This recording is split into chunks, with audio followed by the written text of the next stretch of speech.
दोस्तों जरा एक चीज़ सोचो। जब आप अपने दोस्त को यूपीआई से 100 रुपये भेजते हो या नेटफ्लिक्स पे मूवी देखते हो या इंस्टाग्राम पे रील स्क्रॉल करते हो तो आपको लगता है ये सब मोबाइल में ही हो रहा है। लेकिन असल में हर एक क्लिक, हर एक मैसेज, हर एक ट्रांजैक्शन कहीं ना कहीं दुनिया के किसी सर्वर में स्टोर और प्रोसेस होता है। और ये सर्वर्स कहाँ रहते हैं? डेटा सेंटर्स में।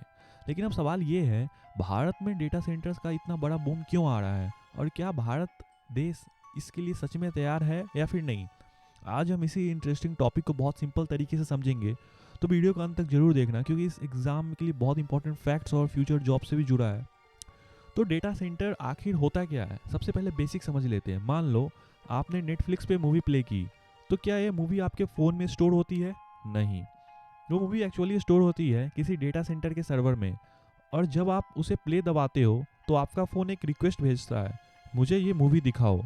और फिर वो सर्वर इंटरनेट के थ्रू आपके मोबाइल तक डेटा भेजता है।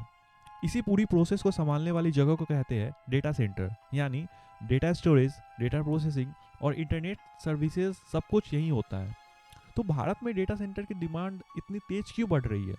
अब यहाँ पे आता है एक इंटरेस्टिंग फैक्ट। पूरी दुनिया में डेटा कंजप्शन के मामले में इंडिया टॉप देशों में आता है। लगभग 20% ग्लोबल डेटा कंजप्शन भारतीय करते हैं। इसके पीछे 3 बड़े वजह है। सबसे सस्ते स्मार्टफोन, सबसे पहले हर जगह हर गांव तक आपको स्मार्टफोन पहुंचा मिल जाएगा। दूसरा, सस्ता इंटरनेट। 2016 के बाद डेटा इतना सस्ता हो गया है कि लोगों ने वीडियो स्ट्रीमिंग और ओटीटी खूब यूज़ करना शुरू कर दिया है। तीसरा, डिजिटल इकोनॉमी। आज भारत में UPI payments, online transactions, online educations, OTT platforms, AI tools, cloud computing सब तेज़ी से बढ़ रहे हैं। इसीलिए डेटा स्टोरेज की ज़रूरत से भी ज़्यादा तेज़ी से बढ़ रही है। लेकिन भारत में डेटा सेंटर कैपेसिटी कितनी है? यही सबसे बड़ा इंटरेस्टिंग पॉइंट है।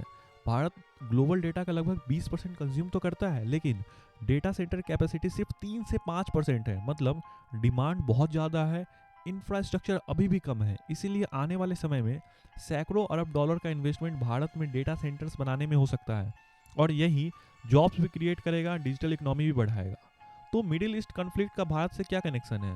ये भी बहुत बड़ा इंटरेस्टिंग जियोपॉलिटिक्स है। अभी जो कॉन्फ्लिक्ट्स मिडिल ईस्ट में चल रहे हैं, इसकी वजह से बहुत सारी टेक कंपनीज अपने डेटा सेंटर्स वहाँ रखने से डर रही है, क्योंकि सिक्योरिटी का रिस्क है, कभी भी कुछ भी हो सकता है। अब ये कंपनीज कोई ऐसी जगह खोज रही है, कोई सेफ लोकेशंस खोज रही है जहाँ पे वो अपना एक डेटा को स्टोर कर सके। और यह इंडिया एक स्ट्रॉन्ग अल्टरनेटिव बन सकता है। लेकिन डेटा सेंटर बनाना इतना आसान भी नहीं है। अब यहाँ भी असली चैलेंज शुरू होता है, क्योंकि डेटा सेंटर सिर्फ सर्वर्स का कमरा नहीं होता, ये एक्चुअली बहुत बड़े इंडस्ट्री इंफ्रास्ट्रक्चर होते हैं। इनमें 3 चीज़ें बहुत ज़्यादा चाहिए। पहला तो लैंड, कि डेटा सेंटर्स को बहुत बड़े एरिया की ज़रूरत होती है। दूसरा, इलेक्ट्रिसिटी। एक मीडियम डेटा सेंटर कम से कम आपको 50 मेगावाट बिजली कंज्यूम करता है, और 100 मेगावाट डेटा सेंटर कम से कम 1 मिलियन यूनिट्स पर डे बिजली यूज़ करता है। मतलब एक डेटा सेंटर हजारों घरों की बिजली खा सकता है। तीसरा, वाटर। सर्वर्स बहुत ज़्यादा हीट पैदा करते हैं, इन्हें कूल भी तो करने के लिए लाखों लीटर पानी रोज चाहिए। कुछ रिपोर्ट्स के अनुसार 2 मिलियन लीटर्स पर डे पानी कूलिंग को यूज़ हो सकता है। अब भारत के सामने असली चैलेंज क्या है? अब यहाँ एक प्रॉब्लम है। भारत में 18% वर्ल्ड पॉपुलेशन है, लेकिन सिर्फ 4% वाटर रिसोर्सेज है। मतलब भारत पहले से ही वाटर स्ट्रेस कंट्री है। अगर बहुत ज़्यादा डेटा सेंटर्स बनते हैं तो पानी की डिमांड और बढ़ेगी। तो पावर जनरेशन भी एक और भी चैलेंज है। डेटा सेंटर्स को चाहिए कि 24/7 कंटिन्यूस इलेक्ट्रिसिटी। लेकिन भारत में इलेक्ट्रिसिटी जनरेशन का स्ट्रक्चर देखे तो लगभग 70% पावर कोल से आता है, मतलब कोयले से आता है। अब प्रॉब्लम ये भी है कि कोल तो रिलायबल है, लेकिन पॉल्यूशन भी ज़्यादा करता है।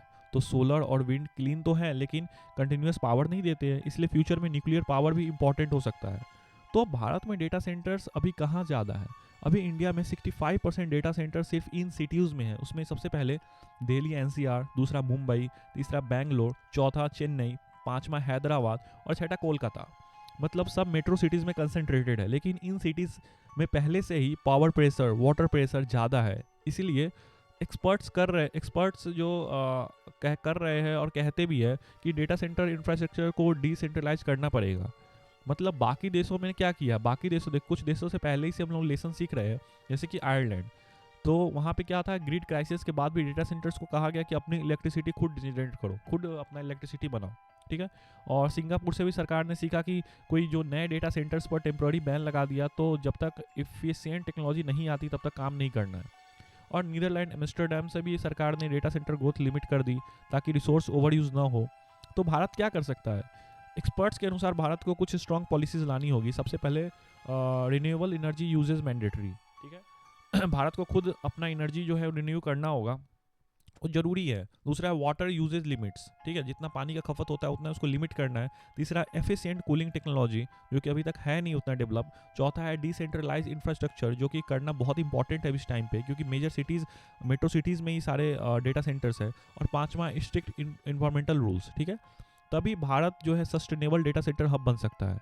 तो इसका क्या दोस्तों, डेटा सेंटर्स भारत के लिए बहुत बड़ा अपॉर्चुनिटी तो है, लेकिन अभी अगर प्लानिंग सही नहीं हुई तो power crisis, water crisis, environmental pressure भी क्रिएट होगा बहुत लार्ज अमाउंट पे। इसीलिए इंडिया को पहले digital growth plus sustainable infrastructure दोनों को बैलेंस करना होगा, तभी हम फ्यूचर एआई इकोनॉमी में ग्लोबल लीडर बन सकते हैं। अगर आपको ये कॉन्सेप्ट क्लियर हुआ है तो वीडियो को लाइक जरूर करना, शेयर और सब्सक्राइब जरूर करना।